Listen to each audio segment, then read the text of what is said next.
It's never old to talk to John Whittle either. Hey, brother. Good to see you in a Wyoming hoodie. I like it.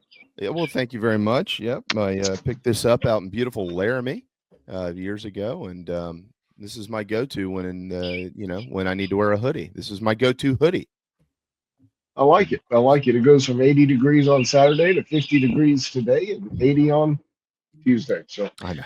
John, there we go. There's our middle-aged man weather report for nobody who wants to hear it.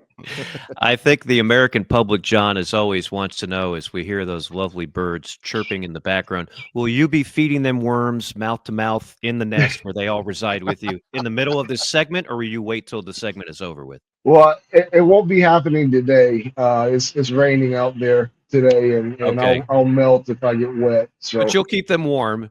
As our man Matt Sellers says on Chat Row, it's a great name for the segment, In the Nest with John. I love it. I love it. That's great. That's actually not bad. For you Twitter users, it's the app is working again. In case anybody was wondering, it was overloaded this morning. So, well, John, we're going to run the gamut with you. We got a lot to get to, and then we'll get you out of here. We know you got another media hit coming. Let's quickly start kind of with a little bit of a different conversation on the women's game. I think that I was asked about this morning. I think this is being kind of blown out of proportion, guys, but I'm going to take the conversation a little bit larger than just where it's been. Vic Schaefer yesterday was asked about playing in Greenville, and he was like, it's a home court advantage basically for South Carolina. I don't think he meant anything egregious by it. I think he was just saying it is what it is. You're going to have to come in here and beat these guys who are these ladies who are from right down the street. But isn't that better than the alternative? We've seen the SEC try to shift things around. The men's tournament, the women's tournament, St. Louis and Tampa and all. The environment isn't near as good as what it is when it's much close. Nashville for the men, Greenville for the ladies. Like, I don't know how you can, if you're going to stay in the footprint, I don't know how you can get away from being close to one school or another. So I wanted to quickly get both of your thoughts. We'll start with John on the comments if you took anything away from them. Yeah, I didn't watch his comments. I just read them, and yeah, I think you can probably tell something by the feeling a person has by watching and hearing the tone and inflection, which I didn't get to do. But just on the surface, having read the comments, I didn't see a problem. I didn't see a problem with them at all. I think it's just making making something out of nothing. So I completely agree. Like you want to have an environment where there's an emotion in the stands one way or the other. And Greenville has embraced that tournament, period. I mean, South Carolina fans have largely done it, but I think it's been a great place for the women's game in general. And if there's a day that South Carolina doesn't make the SEC tournament final, I think it's still going to be okay. And you're still going to have an environment, you're still going to have an atmosphere, and it's still going to bring an exciting game to that court and be a nice display for 2 hours on ESPN or ABC, or I guess it was ESPN yesterday, but whatever station they want to broadcast it on. And I'll add this too, Mike. I think, and I hope this is understood what I'm saying. I think that if you're trying to continue to, like we were just talking about this, Mike, you're trying to draw attention and continue to increase exposure for this sport, but not just there, with the men in basketball, with college baseball in Hoover. I think you want to host these tournaments in towns where they're able to take center stage. And what I mean by that is everybody knows in Greenville when the women's tournament is there. Everybody knows in Nashville when the men's tournament is there. When the boys show up in Hoover in May, everybody knows that the SEC baseball tournament is around. Like, I would hate for them to be in a big city where it's like no one even knows that that's happening, if that makes sense. I think it's the perfect platform for them to kind of be able to own center stage wherever they're playing. Who were the comments from again? I'm sorry, I missed it. It was from Vic Schaefer. Oh, from Vic Schaefer. I like Vic Schaefer, by the way. I'm a big. I do too. I can't really comment as much on Greenville. I've done some games in that building, but never the women's basketball tournament. I can certainly comment on Nashville because I've been to Nashville, Atlanta, Tampa. I don't think I'm missing anybody. Long before I was doing games, it was in New Orleans a couple of years. Yeah. But you can't find a better spot for that SEC men's basketball tournament than Nashville. Right. That has no need to move whatsoever. Because while there is a lot of other stuff going on, Jamie, there's the town is all about that event when it goes on. I mean, there's nothing you can always go down Broadway and go to the same college country bars that have been there for a while. Realize there's some new ones too, but Nashville is not going anywhere. And the thing is too, if you're asking, like I think of people, longtime Gamecock fans, Jimmy and Jenny Collins. That name might ring a bell to some people. Jimmy was a former player under McGuire. He wasn't a premier player, but he played. He also was my first radio boss in Columbia. He actually was running Clear Channel stations way back when. And they go to the SEC tournament every year. Mm-hmm. So they spend their hard-earned money. They don't just go when Carolina's good. They go every year, and they spend their hard-earned money on going. And part of that is you do need to have other things to do. If you're asking people to spend, you got to remember it's the cost of either flying or driving. Then I got to get a hotel 3-4 nights. Then I got to pay for meals. There's only one game a day at the most that you might be interested in if it's your team. But then I want to be able to do stuff with my family and enjoy the area as well. In Nashville, you get the best of all worlds. So, I mean, to me, it's a no-brainer. Like, that should never leave the Music City. Well, that's what you get when you go to Hoover. I mean, you get to go to the game, Hoover? and then you go to the mall. Right, John? I don't know how John feels about this. John and I have probably been to Hoover because I used to go twice a year. Every SEC baseball tournament, which I did 10 years on radio and 5 for Comcast, CSS, and every SEC football media days. Our talk show would be there on Radio Row. I got burnt out with Hoover. I'm not going to lie. Okay. There's just only so many things you can do in Hoover, Alabama. Now, the city does a tremendous job. And I remember the players, when we would bus to the stadium, we'd get police escorts. Like, when else in their lives, unless you go to the bigs, are you going to get a police escort to and from the hotel? So they do a tremendous job of putting on the show. But I do like the idea that's been floated around of playing that in other spots, in other states and other cities. But that's just me. John, you have a take on this? How about you and the Birds? Well, Hoover's grown up a lot, as you know, over the years. So it's become a little bit better out there. I remember back in the day when you turn right to go down that road through the little neighborhood back to the stadium, and there was nothing there, and now there's everything there. Yeah. And it's grown up around there too. So it's gotten a little bit better. It's grown up some. I like Hoover where it is for 100 different reasons, or the SEC tournament where it is for 100 different reasons, and most of them are, from a media standpoint. Right. There's very easy parking. The press box is big. Like, you go to even the Knight Stadium up in Charlotte, AAA Park. There's 4 media seats in that press box. So, like, when you have the SEC tournament coming, wow, there's nothing you can do. I mean, you sit everybody on the concourse, and that's fine.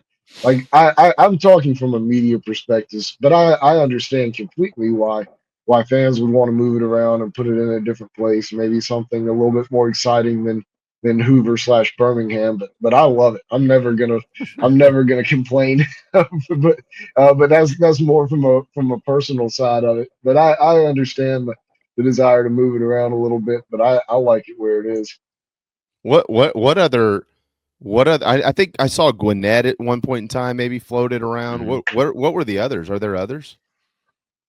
Yeah, there's been others. Nashville was one that was on the docket. They have a AAA team. Yeah, that's a neat ballpark.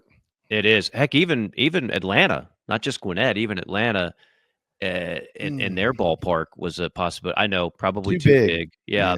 But see, the thing of what's appealing about some of these other places is that you have, like, for example, the Atlanta, you have the Battery. So, like, fans in between games during the many rain delays that always seem to happen have restaurants and bars right there to do something. You're not getting that in Hoover. Um, I've done a few ACC baseball tournaments in Raleigh, Durham.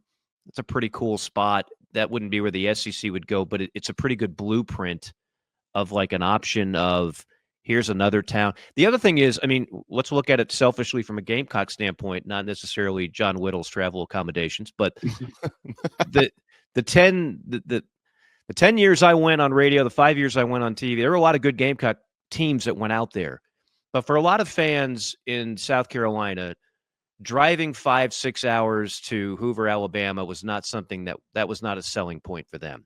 But if it was a 3-hour drive to Georgia, right, or somewhere closer, that might have been a little more appealing, because year in, year out, this, John, it's the same fan bases dominating that ballpark. It's LSU, it's Mississippi State. If And when Alabama's good, if and when Auburn, Alabama are good, then they'll get out there. But South Carolina, Florida, Tennessee, these are teams that were barely represented with their fans there, because they didn't choose to go. They want to go 5-6 hours into a Birmingham suburb and spend their hard-earned dollars there. And I just wonder if the Gamecock contingent would have been more in abundance if it was somewhere else and a little closer. Well, sure, but then you lose Mississippi fans that are closer, in Mississippi State and Alabama and Auburn and what have you. Sure, from the South Carolina standpoint, but South Carolina fans also think that, I'm convinced of this, think that Hoover, Alabama is on the opposite side of the Mississippi River. Like, I mean, we're not talking about crazy distances to Hoover. If you want to go to the SEC baseball tournament, it's not that far away. If you don't want to go to Hoover, Alabama, that's fine, but it's not that far away, especially when you consider how South Carolina fans show up for football games and so forth. Hey, and I want, before I start getting a bunch of hate mail and before you jump in, I will say I understand why South Carolina fans don't want to go to that, because they never win. Like, why would you want to go somewhere and waste your money when you don't win more than a game on most years? I mean, occasionally you'll win a couple of games, and then maybe a few more fans trickle out there. So I'm not saying that South Carolina folks should absolutely travel out there. Now it's single elimination, so you're only guaranteed one game. Driving 5 to 6 hours to Birmingham, Hoover, Alabama for one game is probably not the best use of time in general. So I get that, but 5 to 6 hours for the SEC baseball tournament isn't a crazy ask, I don't think. For a grizzled traveler like John Whittle, that's elementary school. Getting in the car and driving 5 to 6. What's your longest drive? What's the longest drive you've made to cover a Carolina event? I drove out to Omaha twice. Oh gosh. Back in 2004 and then again in 2010. And then I did it in 2004 when I was in college, and went with a buddy when we were leaving from East Tennessee. So I cut off about 4 hours of that drive. And then after I went in 2010, that was the first time I went working for the Big Spur. And I said after that's it. South Carolina ever goes to Omaha again, it's a flight, period. So I've driven up to New York City a couple of times. I like to drive to Baton Rouge. I don't know why, but I'll drive down there, this coming football season for that. So, I don't mind being in the car. Yeah, I hate to do that, because you know how highly I think of you, but all the travel credibility that you have just went out the window when you signed off on the drive to Baton Rouge. That's a terrible drive. It's there's no easy way to get there. There's nothing to look at on the way. But anyway. Well, maybe it's just different. Like I drive straight out 20 so many times, or up 26 and over to 40 so many times. Maybe it's just because it's a little bit different, but and it's also very rare that South Carolina plays football out there, or even baseball. So it's not an every year kind of thing. But I'm good. I'm good with that drive. Well, speaking of baseball, they swept. We got baseball, softball, men's hoops to get to, and we'll squeeze you. We'll get you out of here. They did sweep this weekend. Had to win a couple of different ways. Had to score 16 on Saturday, and then won on Sunday to be able to get through Morehead State, which, by the way, swings the bats really, really well. If you had seen their numbers coming in, and then they've got speaking of swinging the bats well, Georgia State swings the bats well, and they come to town on Wednesday night. But Gamecocks have now won 5 straight in the non-con, dating back to the midweeks last week. And Oklahoma arrives this weekend to kick off SEC play. John, give us. It looks like they're changing the rotation based on what they did with SQ on Sunday. I kind of was anticipating that anyways, but here they are now that all the non-con weekends are over. What's your synopsis? I don't know if they're changing the rotation based on SQ or not. I mean, I think maybe I'm reading too much into it. Maybe I'm 1,000% wrong. I think Paul Maneri is really frustrated with Dylan SQ. With the way he's walking hitters, the way leadoff walks, having to consistently work out of trouble. I think he's frustrated with Dylan. And again, I might be off on that. But, you know, as soon as SQ walked the leadoff guy in the 3rd inning, you know, Jackson Susie got up out there, and you know, Dylan obviously didn't make it out of the 4th. So, you know, I don't know what they're going to do with the excuse me, with the weekend rotation. But I'm not gonna. I don't feel like they're that they took him out because of wanting to move him up. You know, I don't know what the right answer is. All 3 of those guys, Becker, McCoy, and SQ, are very different type of pitchers. I don't think any of them are consistent enough. Jake McCoy has the best Friday night kind of stuff, so I think ideally you probably want him on Friday night if you can get him there. But you know, when it comes to winning a ball game, this is my best pitcher, this is my second best pitcher, this is my third best pitcher. I don't know that there's an answer for that right now. And then you've got to evaluate, you know, what Brandon Stone's done the last 2 weeks in long relief going against Clemson and coming in a tough spot, and then again against Morehead State. And you know, so he's got to be at least in the conversation too, as to whether you move him into the rotation, but who do you take out? So it's some questions for Paul Maneri this week for sure. Who does Brandon Stone? Who do you comp him to? Because he's pitching to contact, just ground balls. Who do you comp him to?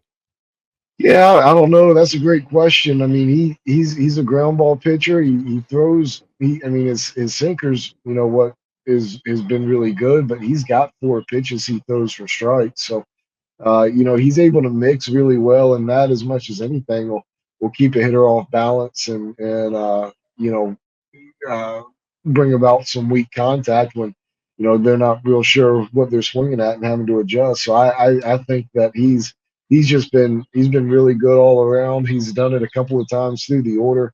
You know, I think you've got to at least consider.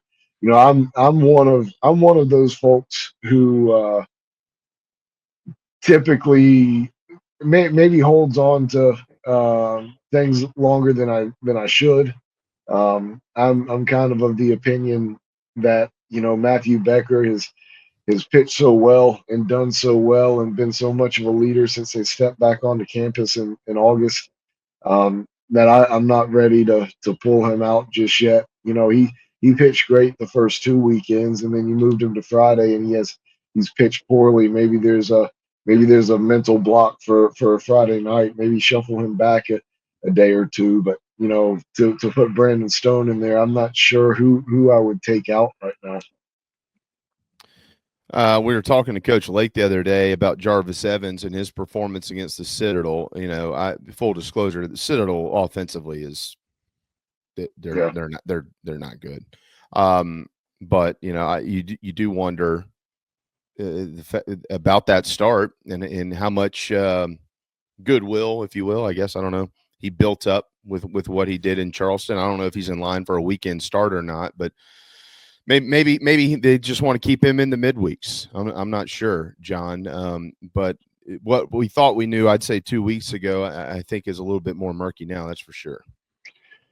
Yeah, and Maneri said after that game, like, I like having a midweek starter who can go out there and throw you 6 innings and be ready to start a game in a SEC tournament or a regional or what have you. And Jarvis Evans has been a starter before at Georgia and had some good success at times.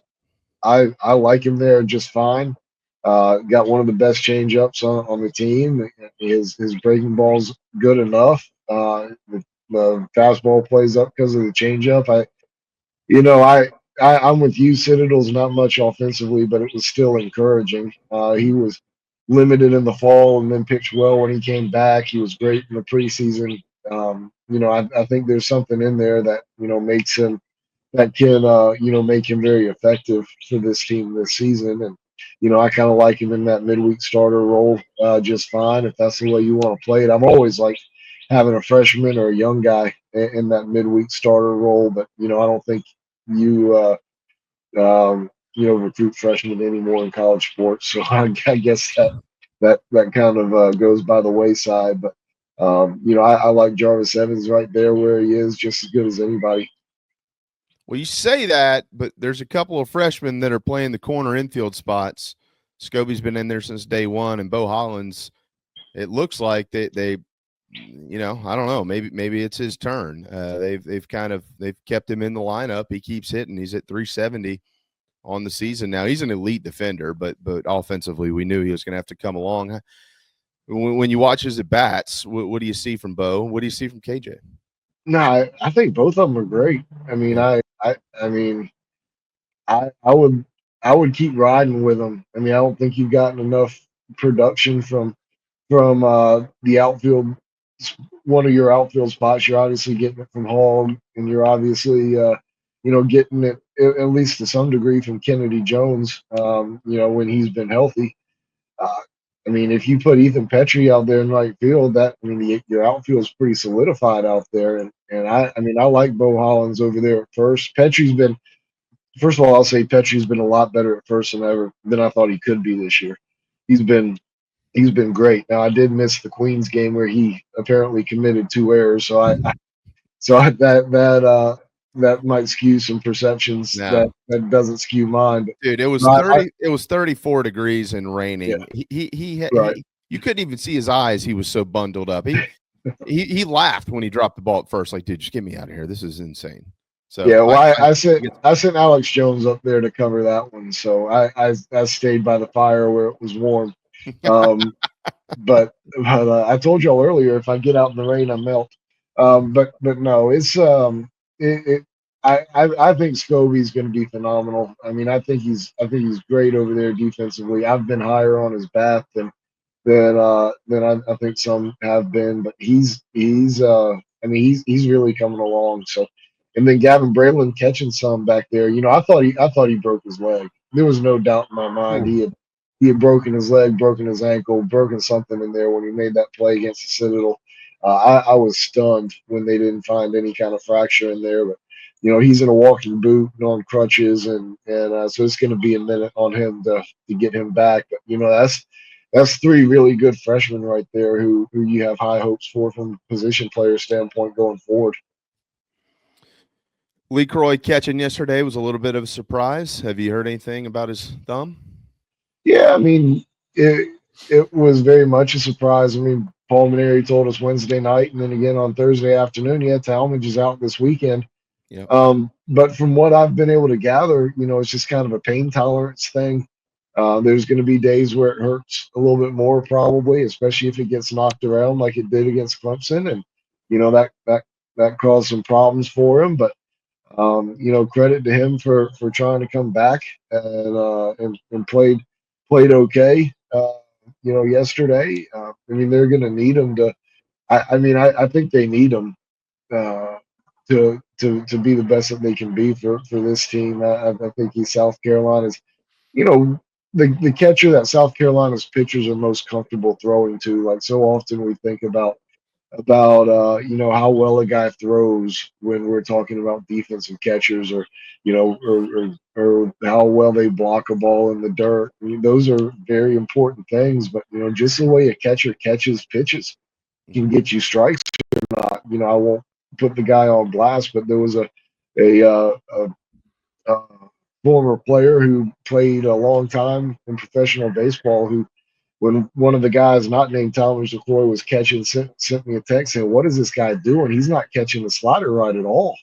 Right. And it's just sometimes we overlook stuff like that. And he said he's cost his pitcher a couple of strikes just because of the way he's trying to catch that breaking ball. And that's not something that the average person looks at and sees. They just see whether he blocks the ball or not, or throws out the runner. But LaCroix's the guy who I think the pitchers are most comfortable in throwing to. And that's not that the other guys aren't going to get better and can't play at all, but I think you want LaCroix in there about as much as you can. Well, whoever it was that texted you is exactly right, and we'll leave that conversation there. But yeah, to a T, no doubt. Again, Georgia State coming up on Wednesday night. Georgia State first has a trip to Georgia Tech all the way across town, and then the next night they'll come to Columbia. They are 12-4 on the season, and they score a boatload of runs. So Carolina's going to need to swing the sticks on Wednesday night. 20-3 now are the ladies, John. They went to Norman this weekend, had to double dip it yesterday. They lost 3 one-run games.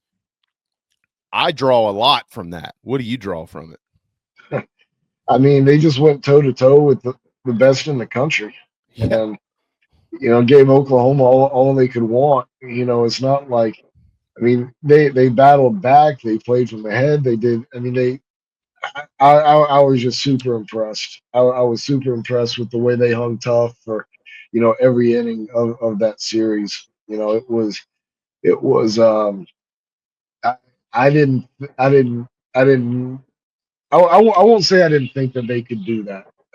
I'm surprised that they were able to go out there and compete effectively from the very first pitch of game one to the very last pitch of game three. I thought they might win a game out there, but I also thought that they might, get blown out a couple of times. I mean, that's just the way Oklahoma plays ball. And I left that series impressed with how well they competed for every pitch of every game of that. You might need to start adding Oklahoma City to your travel logs. If this keeps up, we'll Yeah, see how long a keep drive that'll driving be. there. That's right. Yeah. Yeah, Google Yeah, that. I'm not sure.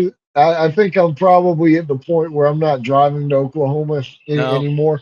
That'll probably be a flight for me. I But understand. I understand. It's not a, that's another one. That's a sneaky good town. You can have some fun in OKC. Yeah. Yeah, absolutely. That's where I was going to stay for the Oklahoma game this year. What's the area down by the on the river? What's that little area called? I can't remember off the top of my You know head, what I'm but talking about. Yeah. yes, Yeah. yes, Apparently it's yeah. And awesome. there's good restaurants there. There's stuff to do there in OKC. Mhm. Maybe catch a Thunder game. Well, they won't be playing then, but still, it's a cool little spot. That was many moons ago. That was like a heated battle between Oklahoma City and Columbus, Georgia, to get the rights to host the World Series for softball. And Mhm. remember, Columbus had Olympic softball in '96, so they thought they had it. They had all these brand new, sparkling fields built and were ready to go. And OKC said, "Yeah, hold my beer. We got this." And then now they got an NBA team, and that's cool. Cool town. Hopefully, you'll get to go there this year, John. That's a great story. Talk about turning a program around in Incredible, a short amount of time. incredible story. It's really remarkable. They got all Americans on this team. I mean, it's Rhodey is. Whew. Uh, yeah, I thought they'd compete, but South Carolina's team last year wasn't all that great, and the girls they hung on to were, some of them were just okay. A couple of them were really good. A couple of them were just okay. And then you wonder, like, so many of these girls are coming up from Charlotte. It's like, okay, well, they were great at Charlotte. Are they going to be great week in, week out against this kind of competition? And so far, they're answering the bell for sure. you got that right. Congratulations to Ashley and her team. Of course, she's like, "What are you talking about? We've played 23 games. We got 2 months of ball to play here." So they got Coastal next on Wednesday night at 6, and then they are number 10 in today's rankings. By the way, they didn't even drop after what they did in Norman. They've got the 16th ranked Georgia Bulldogs coming to town. So big weekend for baseball and softball. Oklahoma in the top 15, and Georgia knocking on the door of the top 15 in softball. So I hope the places are packed, Beckham Field and Ray Tanner Field. And then finally, John, men's hoops, they get underway on Wednesday at 1 o'clock on the SEC network. And they've got Arkansas. It was looking like Mississippi State going into the weekend, but they got the Razorbacks. They held the Razorbacks to 1 point in the first half a couple of weeks ago, or at least it felt that way. But they've already beat them, so I don't know. Maybe there's a chance for them to stick around for a little while. Maybe so, or maybe they'll run into a ticked off Arkansas team for getting smoked at Colonial Life Arena. I'm not sure. You could paint that one way or the other. But you're right. I mean, South Carolina should go into that game with some confidence based on what they did against the Razorbacks here at Colonial Life. But yeah, I'm gonna pack for more than one day. I'll pack for a few, and see where things take me. Nice. That's love it. That's a What great hotel line. you staying at? I haven't booked one yet. I don't know. Okay. Plenty of good options over there. Yeah, I'm sure that there are plenty of expensive options too. So we're gonna have to go out probably a bit further away than somebody of your stature there, Mr. Morgan. Well, I don't know about all that. But I'll tell you what I've done the last couple years that I've been there, either to call a Vandy game or a Tennessee Titans game, is see a Predators game. I'm not even a huge hockey guy, but they put on a great show. I don't know if they're playing while you're – well, I guess they can't because they play in the same arena. So forget about that. You won't – unless you get there early, maybe like the day before. I don't know. But it's a cool venue. Or stay late. South Carolina runs through, wins the SEC tournament. Maybe I'll just hang out up there and see a Predators game and then drive up to Dayton. I love it. Drive up for the first four. Yeah, it's a good game plan.